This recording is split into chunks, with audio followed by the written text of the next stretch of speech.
Today I'm going to talk about the role of women empowerment and how it can help relieve the food crisis.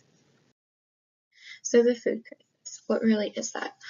Well, 815 million people on Earth suffer from chronic undernourishment. This means 815 million people do not consume enough food to meet the daily minimum dietary energy requirements for a period of over a year. That's 10.7% of the world's population that do not get enough food, and 98% of these people live in developing countries. The largest number of hungry people are living in Asia with 515 million people, Sub-Saharan Africa with 236 million people, and Latin America with 32 million people. Moving to gender equality, which is defined as the equal ease of access to resources and opportunities regardless of gender.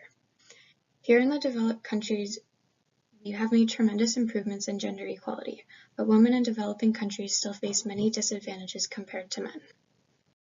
So what is the link between gender equality and food production in developing countries? Well, women make up a large portion of the agricultural industry in developing countries. In Asia, women produce 50% of all agriculture products, and in Africa, women make up 80% of the labor force in agriculture. Despite the contributions women make to this industry, they face many disadvantages that make their crops almost 30% less productive than men's crops. Women have fewer assets of land, livestock, and capital, and less access to seeds, fertilizers, labor, technology, and equal pay, making their jobs harder for them. If women had the same access as men to these resources and opportunities, it is predicted by the UN Food and Agriculture Organization that food production would increase by 20 to 30%. And the number of hungry people would decrease by 12 to 17%. That's 150 million people. 150 million people that would have access to the food they need. So what is there to do? Providing women with education for the agriculture skills and practices can significantly improve productivity.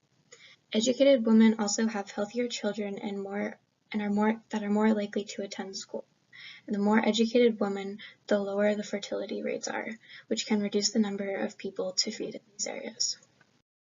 Providing women with the tools and technology that they do not have access to can also improve their crops, such as providing women with the seeds and fertilizers.